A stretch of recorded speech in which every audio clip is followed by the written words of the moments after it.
तो welcome students, आप सभी के अपने चैनल यस की हम स्टडी फिर स्वागत है। चलिए मेरे प्यारे स्टूडेंट, मेरे प्यारे बच्चों, आप लोग आज लाइव हो जाइए। आपने जो हमारा क्वेश्चंस है बहुविकल्पी प्रश्नों को लिया गया है, 50 अति महत्वपूर्ण बहुविकल्पी प्रश्नों को लिया गया है जो आपके एग्जाम में बहुत ही इंपॉर्टेंट है कि अगर इससे बाहर कुछ नहीं आने वाला है। बहुविकल्पी प्रश्न आज ऐसा बताएंगे कि इससे बाहर आपके बहुविकल्पी प्रश्न बनने ही नहीं वाले हैं। तो मेरे प्यारे स्टूडेंट्स, आपको क्या करना है, ज्यादा से ज्यादा चैनल को शेयर करना है, लाइक करना है, सब्सक्राइब करना है और कमेंट करना है। तो मेरे प्यारे स्टूडेंट्स, आपके लिए बराबर मेहनत की जा रही है। आपके लिए एसकेएम स्टडी पर वीडियो जाने लगी है, सारी चीजें वहां पे आपको मिल जाएंगी। ठीक है, बस आपको जुड़े रहने की जरूरत है और सारी चीजें आपको हम चैप्टर वाइज सब चीजें आपको कंप्लीट करा देंगे। ठीक है, एग्जाम होने के एक दिन पहले तक, उसके पहले तक आपको पढ़ाएंगे, 2 घंटे पहले तक, जब तक आपका एग्जाम नहीं हो जाता। मेरे पेरे स्टूडेंट्स, आपके लिए मेहनत की जाएगी। तो आपका बहुत बहुत धन्यवाद जो आप हमारे स्टूडेंट जुड़ रहे हैं। चैनल को सब्सक्राइब कर लेंगे और साथ साथ बेल आइकन को भी दबा लेंगे। ठीक है, तो देखिए, एसकेएम स्टडी का जो ऐप है आपके लिए लाया गया है, तो आपको लिंक डिस्क्रिप्शन में दे दिया गया है, वहां से जाकर के उसको डाउनलोड करके आप वहां से कोर्स को परचेज करके अच्छी तरीके से पढ़ सकते हैं।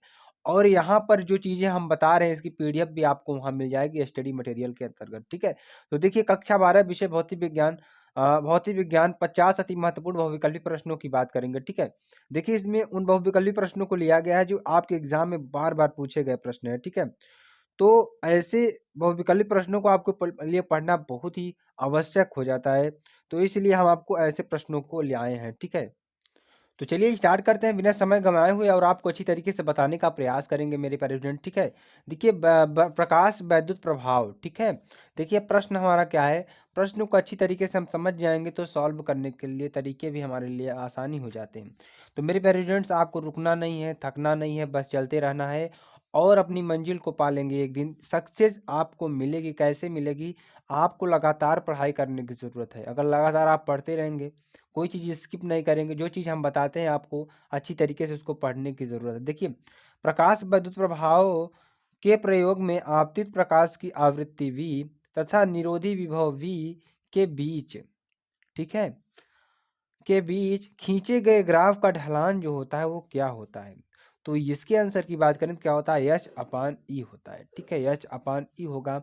ये आपके लिए बेहद ही इंपॉर्टेंट है, तो आपको अच्छी तरीके से समझ में आ गया होगा। ठीक है, चलिए दूसरे प्रश्न की बात करते हैं जो आपके लिए बेहद ही इंपॉर्टेंट है। ठीक है, दूसरा प्रश्न देखिए, दूसरा प्रश्न क्या है कि निम्नलिखित कण एक ही वेग से गतिमान है। जो कण है, निम्नलिखित कण एक ही वेग से गतिमान है, अधिकतम दे ब्रॉगली तरंगदैर्ध्य वाला कण कौन सा होगा?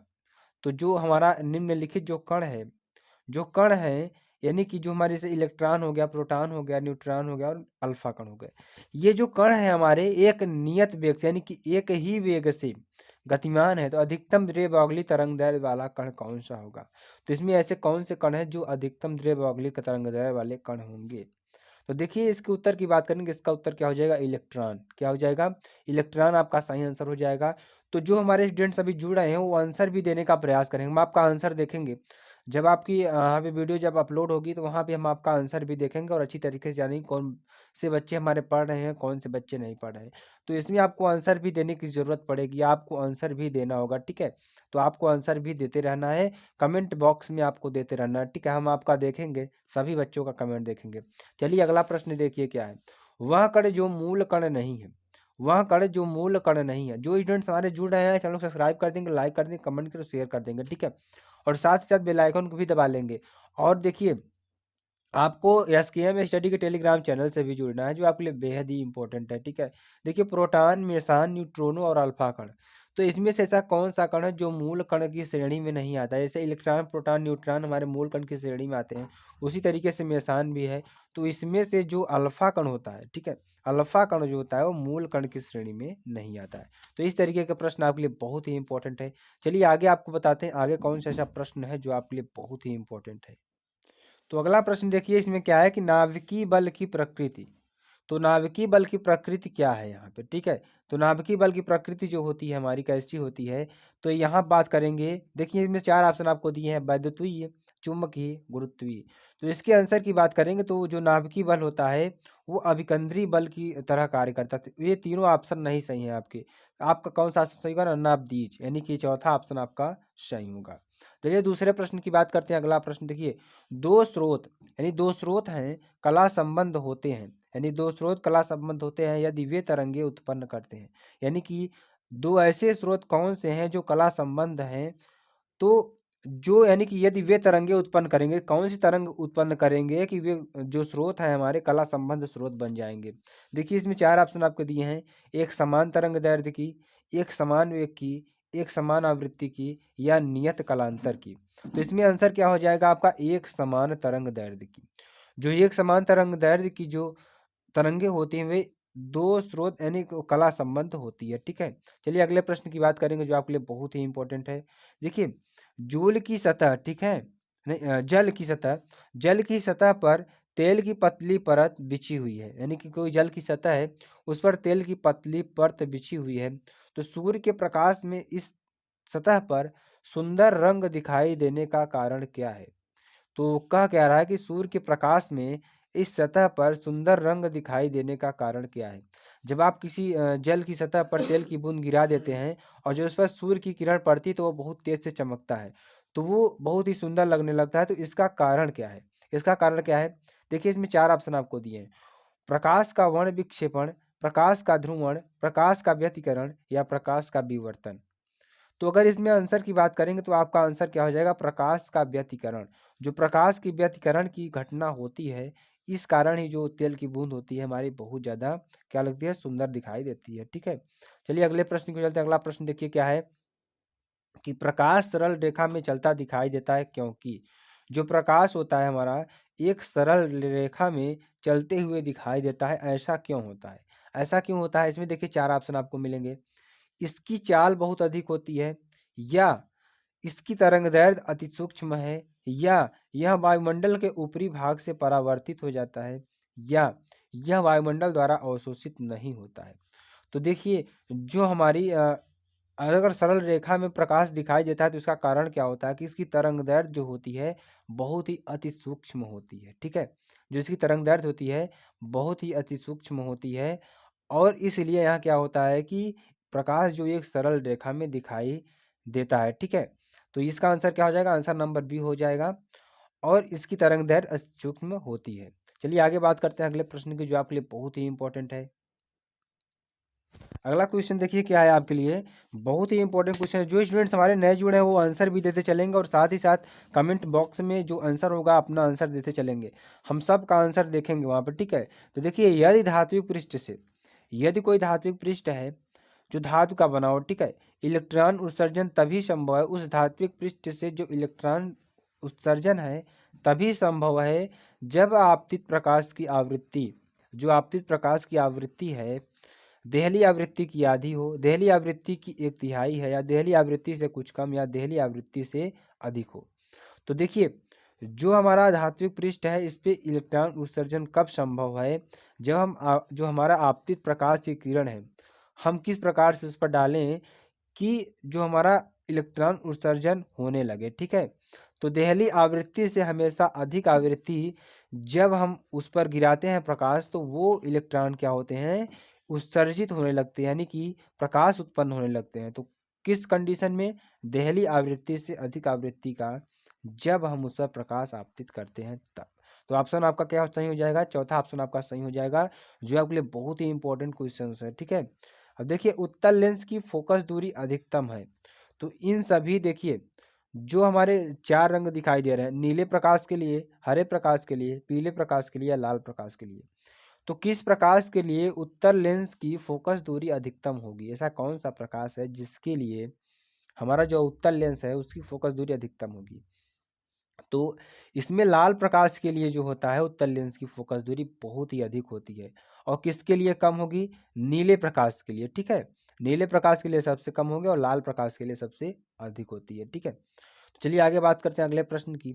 कांच वायु का पृष्ठ क्रांतिक कोण होता है, तो कांच से वायु का जो क्रांतिक कोण होता है कितना होता है, ये हमेशा 45 डिग्री से कम होता है। ठीक है, अगर हम कांच से वायु में जाते हैं तो ये जो होता है पृष्ठ का क्रांतिक कोण 45 डिग्री से हमेशा क्या होगा, कम होगा। चलिए आगे आपको बताते हैं अगले प्रश्न की ओर। अगला प्रश्न देखिए क्या है कि आकाश नीला क्यों दिखाई देता है। जो आकाश होता है वह नीला क्यों दिखाई देता है, इसका मुख्य कारण है प्रकीर्ण के कारण। प्रकाश की जो हमारा प्रकाश का प्रकीर्णन होता है इस कारण जो आकाश होता है वो नीला दिखाई देता है। ठीक है, चलिए आगे आपको बताते हैं अगले प्रश्न को, जो आपके लिए बहुत ही इंपॉर्टेंट है। देखिए, हाइगेंस के अनुसार प्रकाश तरंगे होती हैं। जो हाइगेंस एक वैज्ञानिक थे, उनके अनुसार जो प्रकाश तरंगे होती हैं क्या होती हैं? यांत्रिक अनुदैर्ध्य होती हैं, यांत्रिक अनुप्रस्थ होती हैं, वैद्युत चुंबकीय होती हैं, यांत्रिक गोलीय होती हैं। तो इसका सही उत्तर क्या हो जाएगा? यांत्रिक अनुदैर्ध्य होती हैं। तो आपको इतने प्रश्न बहुत अच्छी तरीके से समझ में आ गए होंगे, और आप लोग कमेंट करके इसका आंसर भी बताते चलिएगा। ठीक है, चलिए अगले प्रश्न को जो बढ़ते हैं। अगला प्रश्न क्या है आपके लिए, साथ साथ आप लोगों को बता दें कि आपको एसकेएम स्टडी के टेलीग्राम चैनल, जो आपका लिंक डिस्क्रिप्शन में दे दिया गया है, वहां पे भी आपको ज्वाइन हो जाना है। ठीक है, आगे बात करेंगे अगले प्रश्न की, जो आपके लिए बहुत ही इंपॉर्टेंट है। तो निम्न में से किसकी व्याख्या तरंग सिद्धांत द्वारा नहीं की जा सकती है? इसमें कौन सी ऐसी चीज है जिसकी व्याख्या हम तरंग सिद्धांत के द्वारा नहीं कर सकते हैं? जैसे व्यतिकरण हो गया, विवर्तन, ध्रुवण या प्रकाश वैद्युत प्रभाव। तो इसमें से चार ऑप्शन आपको दिए हैं, तो कौन सा ऑप्शन आपका सही होगा कि जो व्याख्या तरंग सिद्धांत द्वारा नहीं की जा सकती है, जिसकी व्याख्या? तो इसमें प्रकाश का जो वैद्युत प्रभाव है, इसकी व्याख्या हम तरंग सिद्धांत के द्वारा नहीं कर सकते हैं। तो ये आपके लिए बहुत ही इंपॉर्टेंट हो जाता है। ठीक है, ऐसे प्रश्न आपके लिए लाए हैं जो इससे बाहर, अगर आप 50 प्रश्न पढ़ लेते हैं तो आपके एग्जाम में इससे बाहर प्रश्न बनने ही नहीं वाले हैं। ठीक है, तो आपको ये प्रश्न पढ़ना बहुत ही आवश्यक है। तो वैद्युत चुंबकीय तरंगों की प्रकृति होती है, जो वैद्युत चुंबकीय तरंगें होती हैं उनकी जो प्रकृति होती है कैसी होती है? तो वैद्युत चुंबकीय तरंगों की प्रकृति हमेशा कैसी होती है? अनुप्रस्थ होती है। कैसी होती है? अनुप्रस्थ होती है। इसको आपको याद कर लेना है। ठीक है, चलिए आगे बात करेंगे अगले प्रश्न की, जो आपके लिए बेहद ही इंपॉर्टेंट है। यदि यदि ई तथा बी, ठीक है, यदि ई तथा बी वैद्युत चुंबकीय तरंग के क्रमशः वैद्युत सदिश तथा चुंबकीय सदिश हों, तब वैद्युत चुंबकीय तरंग संचरण की दिशा अनुदिश है। तो किसकी अनुदिश होगी? ई या बी, या ई डॉट बी, या ई क्रॉस बी? तो किसकी होगी? ई क्रॉस बी के बराबर या अनुदिश होगी। ठीक है, उसकी ही दिशा में होगी। चलिए आगे आपको बताते हैं। सबसे बड़ी तरंग दैर्ध्य की विद्युत चुंबकीय तरंगे हैं। तो सबसे बड़ी तरंग दैर्ध्य की जो विद्युत तरंगे होती हैं वो कौन सी होती हैं? यक्स किरणें होती हैं, रेडियो किरणें होती हैं, पराबैंगनी तरंगे किरणें होती हैं, अवरक्त किरणें होती हैं। तो जो हमारी रेडियो तरंगे होती हैं वो क्या होती है मेरे प्यारे स्टूडेंट्स? वो सबसे बड़ी तरंग दैर्ध्य की विद्युत चुंबकीय तरंगे होती हैं। ठीक है, तो जिसका प्रयोग हम रेडियो प्रसारण के लिए, सैटेलाइट को चलाने के लिए, सब चीज़ों के लिए इसका उपयोग करते हैं, क्योंकि इसकी जो तरंग दैर्ध्य होती है बहुत ही अधिक होती है। ये चुंबकीय तरंगे होती हैं, इनके द्वारा ही हम मैसेज को भेज सकते हैं या रिसीव कर सकते हैं। ठीक है, आगे बात करेंगे अगले प्रश्न की, जो आपके लिए बहुत ही इंपॉर्टेंट है। निम्नलिखित में से कौन सी तरंगे वैद्युत चुंबकीय तरंगे हैं? तो इसमें ऐसी कौन सी तरंगे हैं जो विद्युत चुंबकीय तरंगे होती हैं? यानी कि ध्वनि तरंगे, ऊष्मा तरंगे, जल तरंगे या रस्सी में उत्पन्न तरंगे? तो कौन सी होंगी? ऊष्मा तरंगे जो होती हैं वो हमारी क्या होती हैं? वो हमारी क्या होती हैं? वैद्युत चुंबकीय तरंगे होती हैं। ठीक है, चलिए आगे आपको बताते हैं, अगले प्रश्न की ओर बढ़ते हैं। अगला क्वेश्चन देखिए क्या है कि निम्न में से कौन विद्युत चुंबकीय तरंग नहीं है? ऐसा कौन सा है इसमें से जो विद्युत चुंबकीय तरंग का गुण नहीं रखता है? देखिए, अल्फा किरणें, गामा किरणें, अवरक्त किरणें या एक्स किरणें। तो ये चार ऑप्शन आपको दिए हैं, इन चारों ऑप्शन में से आपका कौन सा ऑप्शन सही होगा जो चुंबकीय तरंग नहीं है? तो इसमें जो अल्फा किरणें होती हैं हमारी चुंबकीय तरंगे नहीं होती है। ठीक है, जो अल्फा किरणें होती हैं वो चुंबकीय तरंगे नहीं होती है। ठीक है, चलिए आगे आपको बताते हैं। एक अमीटर का प्रत्यावर्ती धारा परिपथ में पाठ्यांक 4 एम्पियर है। परिपथ में धारा का शिखर मान क्या होगा? तो परिपथ का शिखर मान क्या होगा? 4√2 एम्पियर होगा। तो ये आपको याद कर लेना। ठीक है, तो इस तरीके के जो प्रश्न है आपको बस थोड़ा सॉल्व करने की जरूरत होती है, यहाँ पर सॉल्व नहीं करें, आप लोग सॉल्व कर लीजिएगा इसको। चलिए आगे आपको बताते हैं, जो आपके लिए बहुत ही इंपॉर्टेंट प्रश्न है, बेहद ही मोस्ट इंपॉर्टेंट प्रश्न है। ये भी आदि प्रश्न है, आपके एग्जाम में बहुत बार पूछा गया प्रश्न है। ठीक है, देखिए प्रश्न क्या है कि यदि यल तथा आर क्रमशः प्रेरकत्व, जो यल क्या है इसमें प्रेरकत्व दिया है, और आर क्या है? प्रतिरोध है। तो यल बाई आर का मात्रक क्या होगा? यल बाई आर का मात्रक क्या होगा? ठीक है, तो इसमें आपके लिए बहुत ही इंपॉर्टेंट है ये। ठीक है, तो देखिए इसका मात्रक क्या होगा, हम आपको बताने का प्रयास करते हैं। Second inverse, metre second, second या मीटर। तो इसके आंसर की बात करेंगे तो आंसर क्या हो जाएगा इसका? इसका आंसर हो जाएगा सेकेंड। तो एल बाई आर का मात्रक क्या होगा? सेकेंड हो जाएगा। ठीक है, चलिए आगे आपको बताते हैं आगे क्या है। यल सी तथा आर क्रमशः स्वर प्रेरकत्व धारिता एवं प्रतिरोध को व्यक्त करते हैं। जो एल सी आर हैं वे क्रमशः किसको व्यक्त करते हैं? स्वप्रेरकत्व, धारिता एवं प्रतिरोध को व्यक्त करते हैं। निम्नलिखित सूत्रों में किसका भी सूत्र आवृत्ति का नहीं है? तो इसमें जो सूत्र है इसमें से किसका सूत्र जो होगा आवृत्ति का नहीं है? 1/RC, R/L या 1/√LC या C/L। तो इसका आंसर क्या हो जाएगा? C/L। C/L जो है ये बेमीज सूत्र यानी कि निम्नलिखित सूत्रों से किसका सूत्र आवृत्ति का नहीं है? C/L। जो C/L है वो आवृत्ति का सूत्र नहीं है। ठीक है, चलिए आगे आपको बताते हैं जो आपके लिए बेहद ही इंपॉर्टेंट है। तो ऐसे प्रश्नों को पढ़ना मेरे प्यारे स्टूडेंट्स आपके लिए बहुत ही महत्वपूर्ण हो जाता है। ठीक है, तो ऐसे प्रश्नों को हम आपको लेकर आते रहेंगे जो आपके लिए महत्वपूर्ण बन सकते हैं। आपको इतना हम बता देंगे कि आपको 95% पाने से कोई रोक ही नहीं सकता है। ठीक है, चलिए आगे आपको बताते हैं वैद्युत चुम्बकीय तरंगे उत्पन्न होती हैं। जो वैद्युत चुम्बकीय तरंगे होती हैं वो उत्पन्न होती हैं, कैसे उत्पन्न होती हैं? स्थिर आवेश द्वारा, नियत वेग से गतिशील आवेश द्वारा, त्वरित आवेश द्वारा या आवेशहीन कण द्वारा। ठीक है, तो देखिए जो वैद्युत चुम्बकीय तरंगे होती हैं वो क्या होती हैं? त्वरित आवेश द्वारा उत्पन्न होती हैं। किसके द्वारा? त्वरित आवेश द्वारा ये क्या होती है? हमारी उत्पन्न होती हैं। बहुत ही मोस्ट इंपॉर्टेंट प्रश्न है। ठीक है, तो ऐसे प्रश्न आपके एग्जाम में बहुत ज़्यादा पूछे जा रहे हैं, तो इन प्रश्नों को पढ़ना आपके लिए बेहद ही इंपॉर्टेंट है। ठीक है, चलिए आगे आपको बताते हैं अगले प्रश्न की। और अगला प्रश्न देखिए क्या है, आपके लिए बहुत ही इंपॉर्टेंट प्रश्न ये भी है। ये प्रश्न कौन सा है? किसी वैद्युत चुम्बकीय तरंग के वैद्युत तथा चुम्बकीय क्षेत्र होते हैं। तो वैद्युत किसी वैद्युत चुम्बकीय तरंग के वैद्युत तथा चुम्बकीय क्षेत्र क्या होते हैं? ठीक है, तो देखिए इसमें क्या होगा जो आपके लिए बेहद ही इंपॉर्टेंट है। तो देखिए इसमें परस्पर लंबवत था समान कला में है, परस्पर समांतर था समान कला में है, परस्पर लंबवत तथा विपरीत कला में है, या परस्पर समांतर तथा विपरीत कला में है। तो इसके उत्तर की बात करेंगे जो हमारा चुंबकीय तरंग और वैद्युत तथा चुंबकीय क्षेत्र होते हैं वो हमेशा क्या होते हैं? परस्पर लंबवत तथा समान कला में होते हैं। ठीक है, तो इस तरीके से आपको इसको पढ़ लेना जो आपके लिए बेहद ही इंपॉर्टेंट हो सकता है। चलिए आगे आपको बताते हैं जो आपके लिए बहुत ही इंपॉर्टेंट है। ठीक है, हेनरी प्रति मीटर का मात्रक क्या होता है? ठीक है, हेनरी प्रति मीटर का मात्रक है, हेनरी प्रति मीटर किसका मात्रक है इसको आपको बताना है जो आपके लिए बहुत ही इंपॉर्टेंट है ये भी। तो जो हेनरी प्रति मीटर होता है वह चुंबकशीलता का मात्रक होता है। किसका होता है? चुंबकशीलता का मात्रक होता है मेरे प्यारे स्टूडेंट। ठीक है, चलिए आगे आपको बताते हैं लेंज के वैद्युत चुम्बकीय प्रेरण के नियमानुसार। ठीक है, लेंज के वैद्युत चुम्बकीय प्रेरण के नियमानुसार इनमें से क्या सत्य है? तो इनमें से क्या सत्य है हम आपको बताने का प्रयास करेंगे। ठीक है, आवेश संरक्षण का, चुंबकीय फ्लक्स का संरक्षण का, या ऊर्जा संरक्षण का, या संवेग संरक्षण का। तो इसका उत्तर क्या हो जाएगा? इसके उत्तर की बात करेंगे तो इसका उत्तर क्या जाएगा? उस ऊर्जा संरक्षण का जो नियम है लेंज के वैद्युत चुम्बकीय प्रेरण के नियम अनुसार निम्न में से सत्य है। ठीक है, चलिए आगे आपको बताते हैं और आपको समझाने का भी प्रयास करते हैं। एक शुद्ध प्रेरकत्व में, किसमें?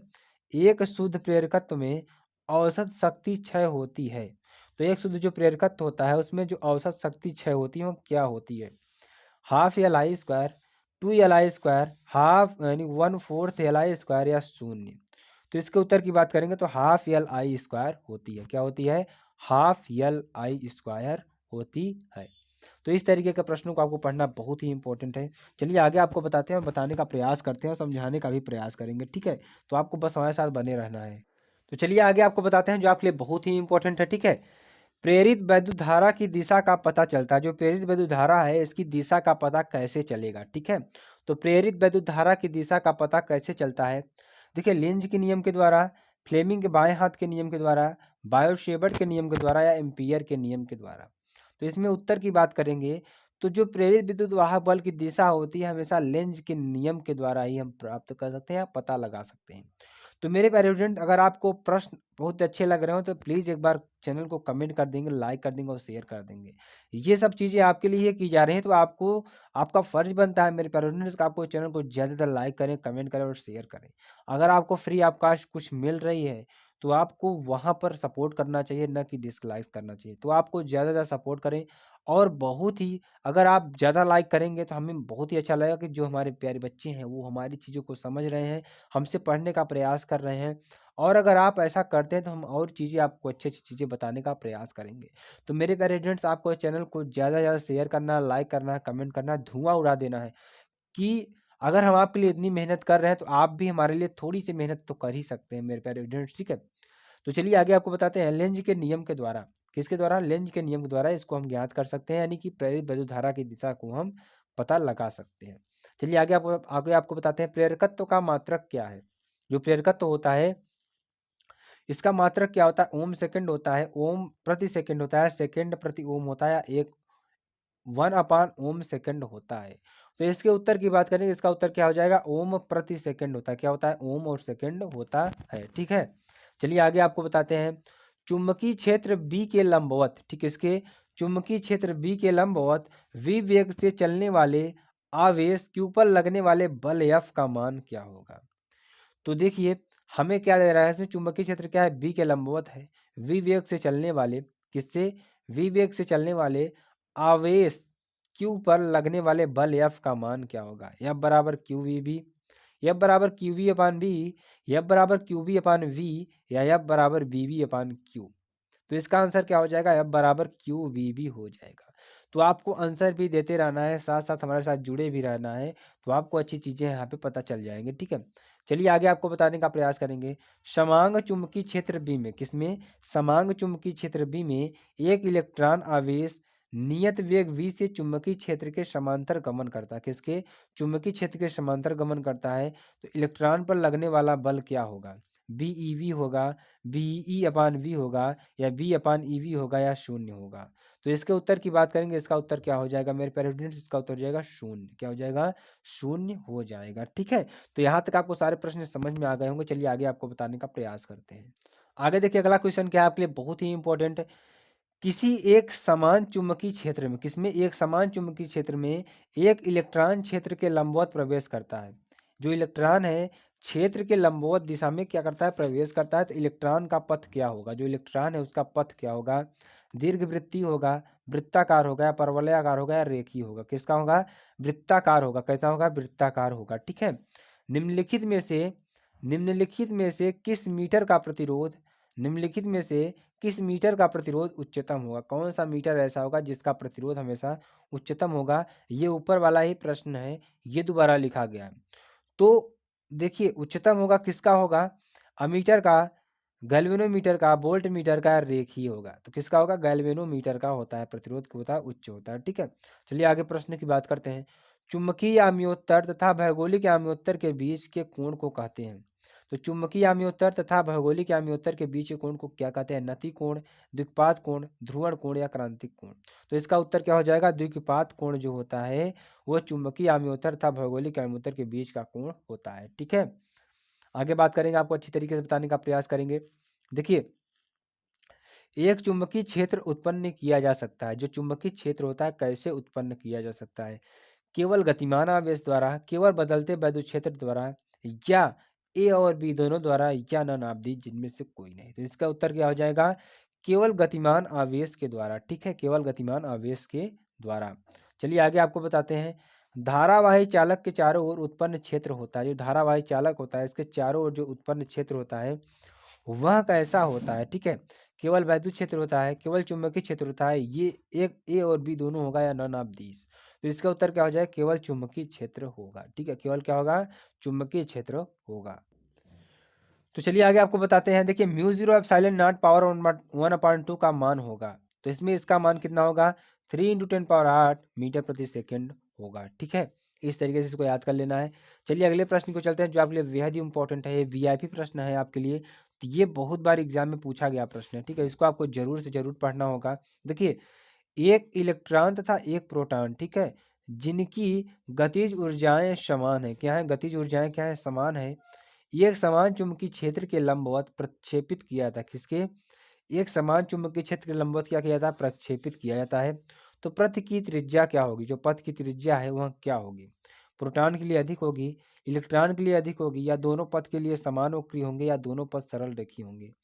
तो इसमें क्या होगा, प्रोटॉन के लिए अधिक होगी। क्या होगी, प्रोटॉन के लिए हमेशा अधिक होगी। ठीक है, चलिए आगे आपको बताते हैं।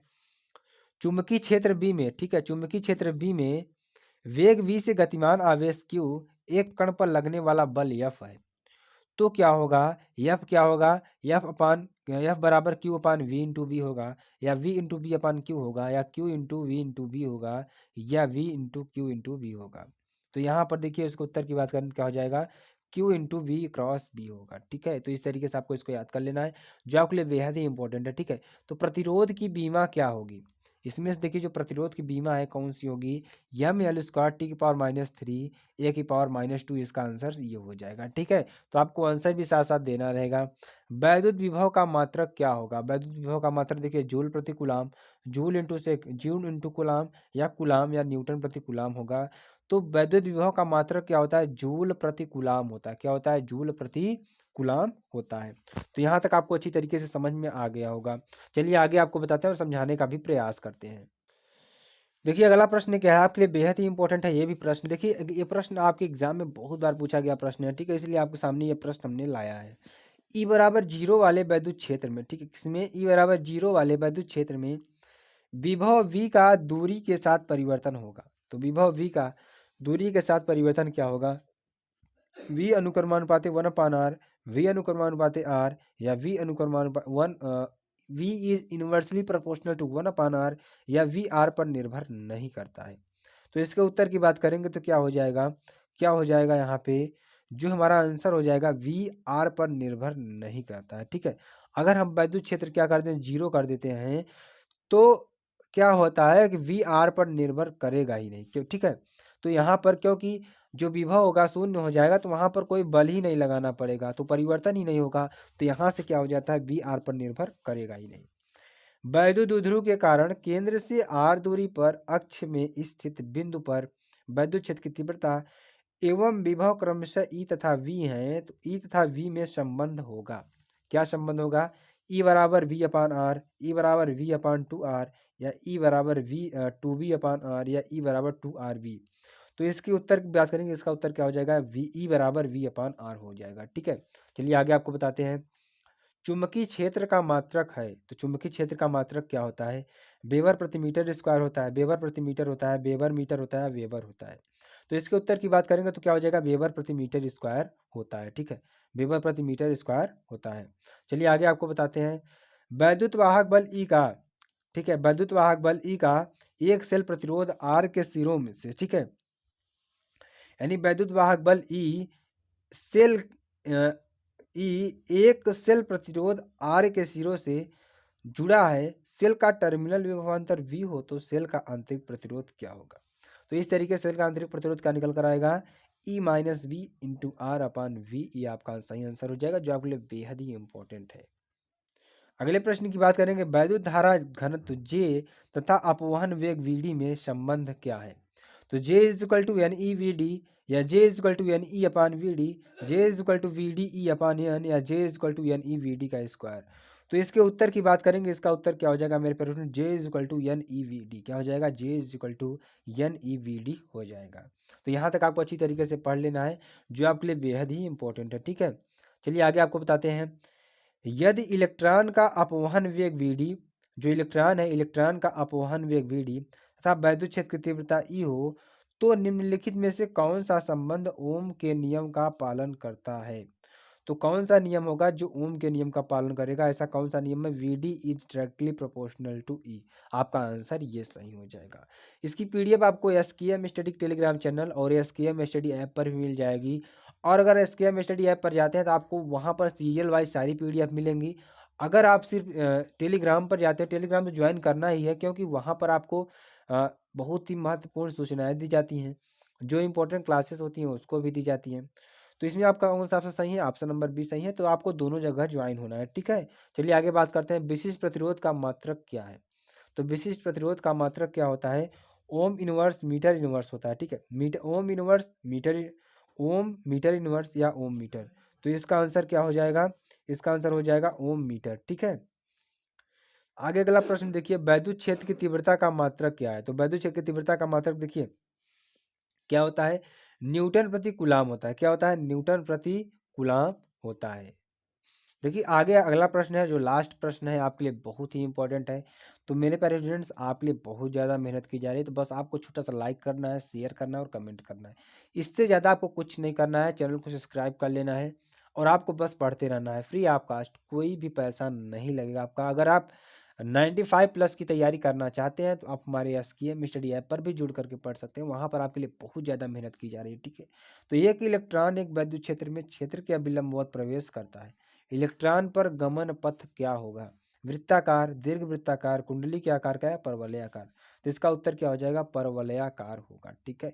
तो ये प्रश्न आपके लिए बहुत ही इंपॉर्टेंट, जो 50 प्रश्न आपके लिए लिए आए गए हैं, बहुत ही इंपॉर्टेंट प्रश्न है, ये वीआईपी प्रश्न है, आपके एग्जाम में आने की 100% संभावना है। तो फिर मिलते हैं नेक्स्ट वीडियो में नए टॉपिक के साथ। जय हिंद, जय भारत।